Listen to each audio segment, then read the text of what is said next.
आज की इस वीडियो के माध्यम से हम जानेंगे विज्ञान यानी कि साइंस के वायरल ऑब्जेक्टिव प्रश्नों के बारे में। तो आप सभी इसमें अंत तक बने रहें और देखते रहें, बिल्कुल ही आप लोग के लिए इंपॉर्टेंट होने वाला है।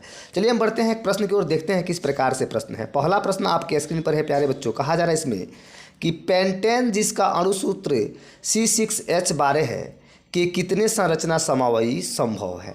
तो इसके संरचना समवायी की बात की जा रही है तो कितने होते हैं, 3 ऑप्शन आपका सी बन जाएगा। अगला प्रश्न कहा जा रहा है इसमें प्यारे बच्चों, कार्बन आवर्त सारणी के किस वर्ग का सदस्य है। कार्बन जो है आवर्त सारणी के किस वर्ग का सदस्य है, तो वर्ग जो है 14वें के, ऑप्शन आपका डी राइट आंसर बन जाएगा। अगला प्रश्न कहा है इसमें कि घेघा रोग पनपता है। घेघा रोग जो है किससे पनपता है, तो आयोडीन की कमी से, ऑप्शन आपका सी राइट आंसर बन जाएगा। अगला प्रश्न इसमें कहा जा रहा है कि रंध्र मुख्यतः पाए जाते हैं। रंध्र मुख्यतः कहाँ पाए जाते हैं, तो पत्तियों में, ऑप्शन बी आपका बिल्कुल राइट आंसर बन जाएगा। इससे बाहर आपके प्रश्न नहीं किए जाएंगे प्यारे बच्चों, तो आप सभी इसको अंत तक देखते रहें, बिल्कुल आप लोग के लिए इंपॉर्टेंट होने वाला है। अगला प्रश्न कहा जा रहा है इसमें कि रक्तचाप मापने के उपकरण को क्या कहते हैं, यानी रक्तचाप को मापने वाला उपकरण क्या होता है, ये प्रश्न आपसे किया जा रहा है। तो वह जो होता है आपका स्फिग्मोमैनोमीटर होता है, ऑप्शन आपका डी हो जाएगा। अगला प्रश्न कहा जा रहा है कि पराग कोश में क्या पाए जाते हैं। पराग कोश में क्या पाए जाते हैं, तो परागकण पाए जाते हैं, ऑप्शन डी आपका राइट आंसर हो जाएगा। अगला प्रश्न कह रहा है इसमें कि लसिका का रंग होता है। लसिका का रंग पूछा जा रहा है तो हल्का पीला रंग का होता है, ऑप्शन आपका डी राइट आंसर बन जाएगा। अगला प्रश्न कह रहा है इसमें कि निम्नांकित में कौन एक जैव अनवीकरणीय पदार्थ है। जैव अनवीकरणीय पदार्थ आपसे पूछा जा रहा है, तो हो जाए आपका जो हो जाएगा DDT हो जाएगा, ऑप्शन आपका डी बिल्कुल राइट आंसर बन जाएगा प्यारे बच्चों। अगले प्रश्न की बात करते हैं। प्रश्न आपसे कहा जा रहा है इसमें कि किसी गोलीय दर्पण की फोकस दूरी 20 यानी प्लस में 20 सेंटीमीटर है, तो गोलीय दर्पण किस प्रकार से, देखिए जब प्लस में दे दिया तो सीधे आप क्या कहिएगा, इसमें उत्तल हो जाएगा। जब फोकस दूरी क्या है, प्लस में है, इसका मतलब क्या बन जाएगा, वह उत्तल बन जाएगा, सीधे आपका ऑप्शन बी हो जाएगा। वही माइनस में रहता तो क्या बनता, अवतल बनता, अतः ऑप्शन आपका बी बिल्कुल राइट आंसर बन जाएगा। अगला प्रश्न इसमें कहा जा रहा है प्यारे बच्चों कि समतल दर्पण द्वारा बना प्रतिबिंब होता है। समतल दर्पण द्वारा कैसे प्रतिबिंब बनता है, तो काल्पनिक बनता है। जो काल्पनिक बनता है कैसे रहता है, सीधा रहता है, बिल्कुल आपका important, option B right answer हो जाएगा। अगले प्रश्न की बात करते हैं। प्रश्न आपसे कहा जा रहा है निम्नलिखित में से दर्पण सूत्र कौन है। दर्पण सूत्र जो है इसमें कौन है, तो आपको पता है कि 1/f बराबर 1/v प्लस में 1/u, ऑप्शन आपका बी बिल्कुल राइट आंसर बन जाएगा। अगला प्रश्न कहा जा रहा है इसमें कि किसी समतल दर्पण द्वारा आवर्धन होता है। किसी समतल दर्पण द्वारा आवर्धन क्या होता है, तो वह जो होता है समतल दर्पण द्वारा प्लस आवर्धन होता है, ऑप्शन आपका ए बन जाएगा। अगले प्रश्न की बात करते हैं। प्रश्न आपके स्क्रीन पर है प्यारे बच्चों। कहा जा रहा है कि निम्नलिखित में से किस दर्पण द्वारा किसी वस्तु का आभासी प्रतिबिंब मिल सकता है, यानी किस दर्पण द्वारा जो है किसी वस्तु का आभासी प्रतिबिंब मिल सकता है। तो आभासी प्रतिबिंब की बात करें तो इसमें सभी का मिलेगा, ऑप्शन आपका डी राइट आंसर बन जाएगा। अगले प्रश्न की बात करते हैं। प्रश्न आपके स्क्रीन पर ये रहा। कहा जा रहा है इसमें कि आकाश का रंग नीला होना किस परिघटना का परिणाम है, यानी आकाश जो है नीला दिखता है, कौन सा परिघटना है, प्रश्न किया जा रहा है, तो वह जो है प्रकाश का प्रकीर्णन होता है प्यारे बच्चों, ऑप्शन सी हो जाएगा। अगले प्रश्न की बात करते हैं। प्रश्न आपसे कहा जा रहा है कि विरल माध्यम से सघन माध्यम में जाती हुई किरणें कहाँ मुड़ती है। जब विरल माध्यम से सघन माध्यम में किरणें जाती है तो वह अविलंब की ओर मुड़ जाती है। वहीं जब क्या करती है, जब सघन माध्यम से विरल माध्यम में जाएगी तो अविलंब से दूर होगी, तो ऑप्शन आपका सीधे जो है ए हो जाएगा। अगले प्रश्न की बात करते हैं। प्रश्न आपसे कहा जा रहा है कि निम्नलिखित में से किस लेंस की फोकस दूरी धनात्मक होती है। बहुत ही बहुआ टाइप प्रश्न है। कौन सा लेंस है जिसकी फोकस दूरी धनात्मक होती है, तो कौन सा लेंस हो जाएगा, उत्तल लेंस, ऑप्शन आपका ए बन जाएगा। अगला प्रश्न कहा जा रहा है इसमें कि ऑक्सीजन के परिवहन के लिए जिम्मेदार रक्त का घटक है। ऑक्सीजन के परिवहन के लिए जिम्मेदार रक्त का कौन सा घटक है, तो जो हो जाएगा आपका RBC हो जाएगा, ऑप्शन आपका बी ए आंसर हो जाएगा। अगला प्रश्न कह रहा है इसमें कि कृमि रूप परिशेषिका का किसका हिस्सा है। कृमि रूप जो है परिशेषिका किसका हिस्सा है, तो वो जो है आहार नल का है, ऑप्शन आपका ए बन जाएगा। अगला प्रश्न कहा जा रहा है इसमें कि प्रकाश की ओर प्ररोह की गति है। प्रकाश की ओर जो है प्ररोह की कौन सी गति है, तो वह जो हो जाएगा आपका प्रकाशानुवर्तन होता है, ऑप्शन आपका डी बन जाएगा। वहीं जल की ओर होता है तो जलानुवर्तन, पृथ्वी की ओर होता है तो गुरुत्वानुवर्तन, इस प्रकार से होता। किसके बचने के लिए आयोडीन युक्त नमक का उपयोग की सलाह दी जाती है? तो घेगा से बचने के लिए ऑप्शन आपका बी राइट आंसर बन जाएगा। अगला प्रश्न कह रहा है कि मनुष्य के कपाल तंत्रिकाओं की संख्या होती है, बहुत ही इंपॉर्टेंट प्रश्न। मनुष्य के कपाल तंत्रिकाओं की संख्या क्या होती है? तो 12 जोड़ी होती है, ऑप्शन आपका ए बन जाएगा। अगला प्रश्न कह रहा है कि मस्तिष्क का कौन सा भाग में गंध पहचानने का केंद्र है, यानी कि गंध पहचानने वाला जो है केंद्र कौन सा है मस्तिष्क में, प्रश्न किया जा रहा है। तो वह जो हो जाएगा अग्र मस्तिष्क, सीधे आप ऑप्शन बी के साथ जा सकते हैं। अगले प्रश्न की बात करते हैं प्यारे विद्यार्थियों, तो कहा जा रहा है इसमें कि प्रथम मासिक चक्र का प्रकट होना क्या कहलाता है? प्रथम मासिक चक्र का प्रकट होना क्या कहलाता है? तो वह जो है आपका मेनार्चे कहलाता है, ऑप्शन बी बिल्कुल राइट आंसर बन जाएगा। अगला प्रश्न कहा जा रहा है इसमें कि निम्नलिखित में से कौन कृत्रिम कायिक प्रवर्धन की एक विधि है? कृत्रिम रूप से कायिक प्रवर्धन की विधि पूछी जा रही है, तो वह कौन सा हो जाएगा? वह हो जाएगा दाब कलम, ऑप्शन आपका सीधे बी आंसर हो जाएगा। अगला प्रश्न कह रहा है कि सघन माध्यम से विरल माध्यम में गमन करने पर आपतन कोण I नॉट इक्वल टू 0 और अपवर्तन कोण R में संबंध होता है। तो इसमें R में संबंध पूछा जा रहा है, कौन सा संबंध बनेगा प्रश्न किया जा रहा है। तो वह जो है R जो है बड़ा हो जाएगा I से, ऑप्शन सी बिल्कुल राइट आंसर बन जाएगा। अगला प्रश्न इसमें कहा जा रहा है कि निर्देशांक चिन्ह परिपाटी में सभी दूरियां मापी जाती है। निर्देशांक चिन्ह परिपाटी में सभी दूरियां कहाँ से मापी जाती है? तो उसके ध्रुव से मापी जाती है प्यारे बच्चों, ऑप्शन आपका बी आंसर बन जाएगा।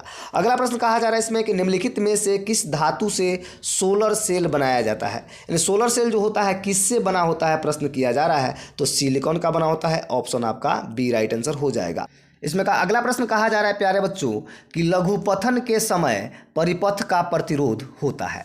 तो लघुपथन के समय जो है पूछा जा रहा है कि प्रतिरोध जो होता है कैसा होता है परिपथ का? तो बहुत ही कम हो जाता है, ऑप्शन आपका बी राइट आंसर बन जाएगा। अगला प्रश्न इसमें कहा जा रहा है कि 100 वाट 220 वोल्ट के एक बल्ब के आड़े जो है 100 वोल्ट विभवांतर आरोपित करने पर प्रवाहित विद्युत धारा क्या होगा? प्रवाहित विद्युत धारा पूछा जा रहा है, तो कितना हो जाएगा? 25/121 एम्पियर हो जाएगा, ऑप्शन आपका ए हो जाएगा। अगले प्रश्न की बात करते हैं। प्रश्न आपसे कहा जा रहा है कि विद्युत बल्ब के फिलामेंट का द्रव्य होता है। विद्युत बल्ब के फिलामेंट का द्रव्य कैसा होता है, प्रश्न आपसे किया जा रहा है। तो वो जो किसका होता है? तो टंगस्टन का बना होता है, ऑप्शन आपका बी हो जाएगा। अगला प्रश्न कह रहा है कि प्रकाश का न्यूनतम तरंग धैर्य है। प्रकाश का न्यूनतम तरंग धैर्य क्या है? तो वह जो है आपका 380 nm है, नैनोमीटर, ऑप्शन आपका बी राइट आंसर बन जाएगा। अगले प्रश्न की बात करते हैं। प्रश्न आपके स्क्रीन पर है प्यारे बच्चों। कहा जा रहा है इसमें कि वैद्युत प्रतिरोध के कारण चालक के में उत्पन्न होता है, यानी कि वैद्युत प्रतिरोध के कारण जो है चालक में क्या उत्पन्न होता है? तो वह जो है उसमें प्रभाव, ऑप्शन आपका सी राइट आंसर बन जाएगा। अगला प्रश्न इसमें कहा जा रहा है कि निम्नलिखित में से कौन पराग कोश में पाया जाता है? पराग कोश में कौन पाया जाता है? तो परागण पाया जाता है, ऑप्शन बी आपका बिल्कुल राइट आंसर हो जाएगा। अगला प्रश्न इसमें कहा जा रहा है कि निम्नलिखित में से कौन पादप हार्मोन नहीं है? पादप हार्मोन जो है कौन नहीं है? तो वो जो हो जाएगा आपका ऑक्सीटोसिन हो जाएगा, ऑप्शन आपका बी बिल्कुल राइट आंसर हो जाएगा। अगले प्रश्न की बात करते हैं प्यारे बच्चों। प्रश्न इसमें कहा जा रहा है कि अलैंगिक जनन की विधि है। अलैंगिक जनन की विधि है, तो इसमें किसमें हो जाएगा? जो है बीजाणु जनन, मुकुलन, विखंडन सभी हो जाएगा, ऑप्शन आपका डी बिल्कुल राइट आंसर बन जाएगा।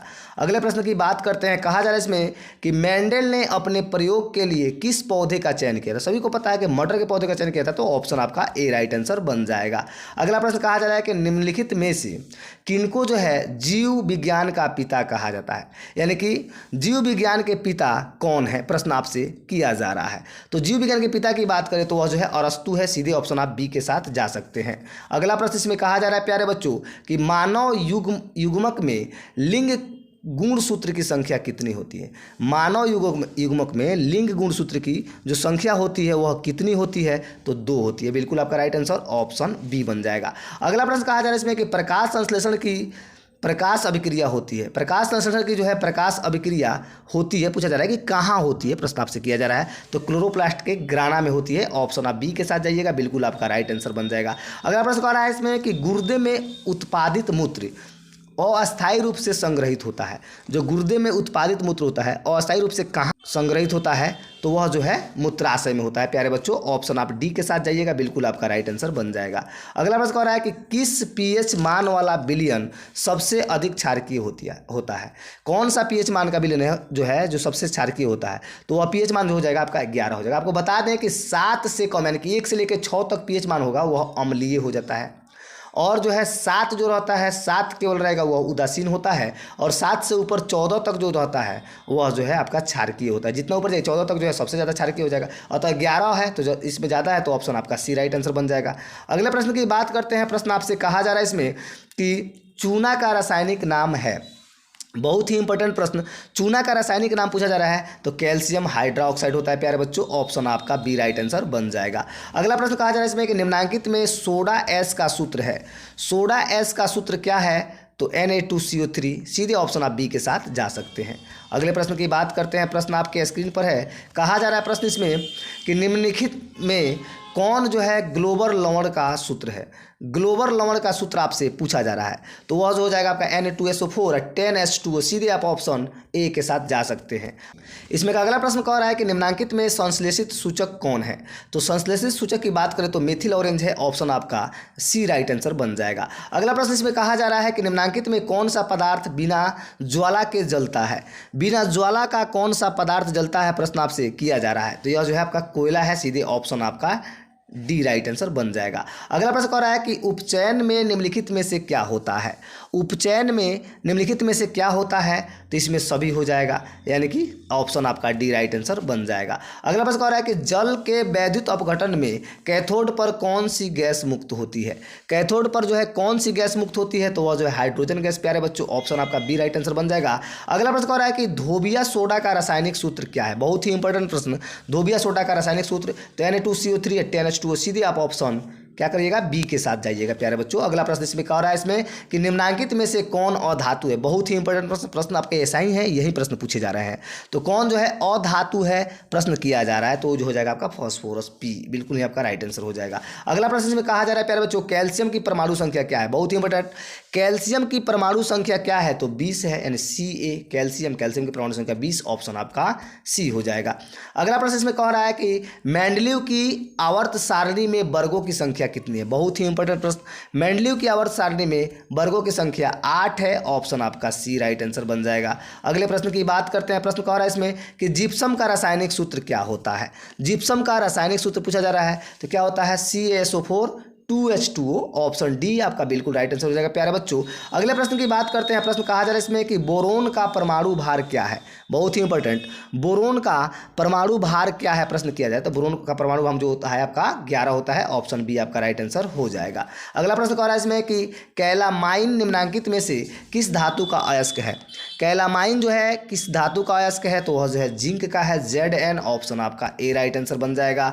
अगला प्रश्न कह रहा है कि अमोनिया के एक अणु में नाइट्रोजन और हाइड्रोजन के परमाणुओं का अनुपात और जो है 1:3 है प्यारे बच्चों, ऑप्शन बी राइट आंसर बन जाएगा। अगला प्रश्न कह रहा है कि सेल का विद्युत वाहक बल है, सेल का विद्युत वाहक बल कौन है प्रश्न किया जा रहा है आपसे तो सेल का विद्युत वाहक बल जो हो जाएगा आपका क्या हो जाएगा, इसमें विभवांतर भी हो जाएगा, सेल द्वारा इकाई इस पर किया गया कार्य, दोनों जो हो जाएगा बी और सी, इसमें आंसर आपका बिल्कुल आपका राइट आंसर हो जाएगा, दोनों लगा सकते हैं इसमें। इसका अगला प्रश्न इसमें कहा जा रहा है प्यारे बच्चों पारिस्थितिक तंत्र में ऊर्जा का प्रवाह होता है, बहुत ही इंपॉर्टेंट प्रश्न, पारिस्थितिक तंत्र में ऊर्जा का प्रवाह कैसा होता है तो एक दिशीय होता है, आपको पता है, ऑप्शन ए हो जाएगा। अगला प्रश्न इसमें कहा जा रहा है कि आवेश का SI मात्रक होता है तो कूलम्ब होता है, जिसको सी द्वारा इंडिकेट किया जाता है, ऑप्शन आपका बी राइट आंसर बन जाएगा। अगला प्रश्न इसमें कहा जा रहा है कि दूरदृष्टि दोष वाले नेत्र साफ साफ देख सकता है, यानी कि दूरदृष्टि दोष वाला नेत्र जो है साफ साफ कहाँ तक देख सकता है तो दूर की वस्तु को देख सकता है, जिसमें दोष होता है वहाँ तक देख सकता है, लेकिन जिसमें नहीं होता वहां तक की वस्तु नहीं देख पाता है, तो ऑप्शन आपका बी राइट आंसर बन जाएगा।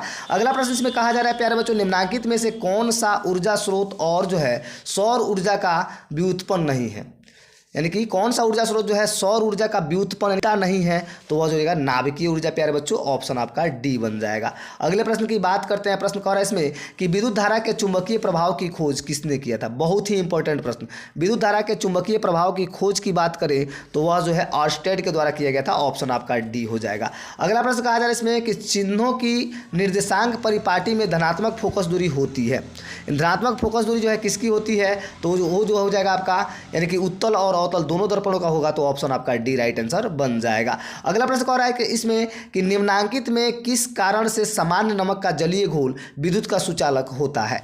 सामान्य लवण का जलीय घोल जो है विद्युत का सुचालक जो होता है किस कारण से होता है, तो धनावेश एवं ऋण आवेश दोनों के विपरीत दिशा में गतियों के कारण। ऑप्शन आपका बी बिल्कुल राइट आंसर बन जाएगा। अगले प्रश्न की बात करते हैं। प्रश्न आपसे कहा जा रहा है प्यारे बच्चों कि निम्नांकित में से कौन सी अधातु विद्युत का सुचालक है, यानी कौन सा धातु है जो विद्युत का सुचालक होता है, प्रश्न आपसे किया जा रहा है। तो वो जो हो जाएगा आपका ग्रेफाइट हो जाएगा। ऑप्शन आपका बी बिल्कुल राइट आंसर बन जाएगा। अगला प्रश्न इसमें कहा जा रहा है कि सक्रियता श्रेणी में निम्नलिखित में से कौन सबसे क्रियाशील धातु है। तो सबसे क्रियाशील धातु की बात इसमें आपसे की जा रही है, तो वो जो हो जाएगा आपका सोडियम हो जाएगा Na, बिल्कुल आपका राइट आंसर बन जाएगा ए। अगला प्रश्न कह रहा है इसमें कि शुद्ध सोना कितने कैरेट का होता है।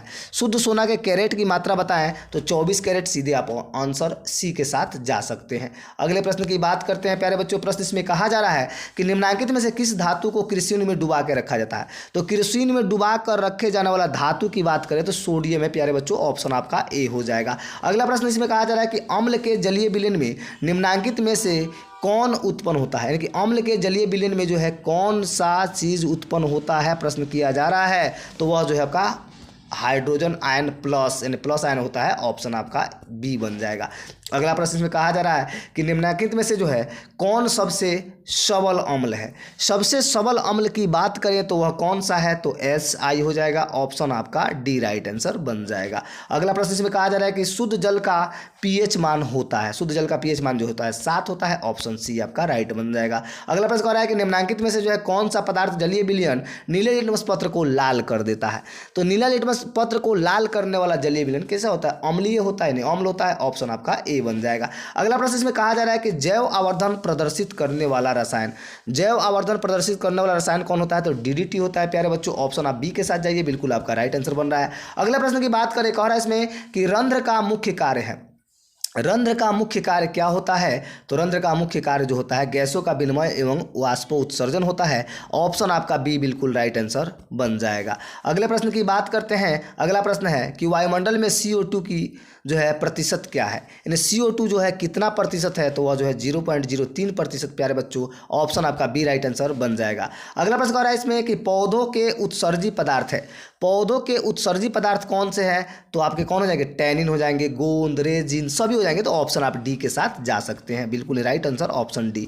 अगला प्रश्न की बात करते हैं। प्रश्न आपसे कहा जा रहा है कि डायलिसिस मशीन द्वारा रक्त का शुद्धिकरण की प्रक्रिया कहलाती है, यानी डायलिसिस मशीन के द्वारा जो रक्त का शुद्धिकरण किया जाता है उस प्रक्रिया को क्या कहा जाता है, तो हीमोडायलिसिस। ऑप्शन आप डी के साथ जा सकते हैं। अगले प्रश्न की बात करते हैं। प्रश्न आपसे कहा जा रहा है, प्रश्न इसमें कि निम्नलिखित में कौन गुरुत्वानुवर्तन का उदाहरण है। गुरुत्वानुवर्तन का उदाहरण इसमें पूछा जा रहा है, तो जड़ की वृद्धि, यानी कि जड़ की जो वृद्धि होती है प्यारे बच्चों वह गुरुत्वानुवर्तन के अनुरूप होता है। ऑप्शन आपका बी राइट आंसर बन जाएगा। अगले प्रश्न की बात करें, कह रहा है इसमें कि पूर्ण विकसित अंडाशय कहलाता है। पूर्ण विकसित अंडाशय कौन कहलाता है, प्रश्न आपसे किया जा रहा है। तो वह जो हो जाएगा आपका फल, यानी कि फल जो होता है पूर्ण विकसित अंडाशय होता है प्यारे बच्चों। ऑप्शन आपका ए बन जाएगा। अगले प्रश्न की बात करते हैं। प्रश्न आपसे कहा जा रहा है इसमें कि लैंगिक जनन संचारित रोग है। लैंगिक जनन संचारित रोग कौन सा है, तो एड्स है प्यारे बच्चों। ऑप्शन आप सी के साथ जाइए, बिल्कुल आपका राइट आंसर बन जाएगा। इसी तरह के वायरल प्रश्न वाले वीडियो को देखने के लिए आप मेरे YouTube channel RS study point को सब्सक्राइब करके रखें, ताकि आने वाले वीडियो का नोटिफिकेशन आपको सबसे पहले मिले। तब तक के लिए आप सभी को बहुत बहुत धन्यवाद।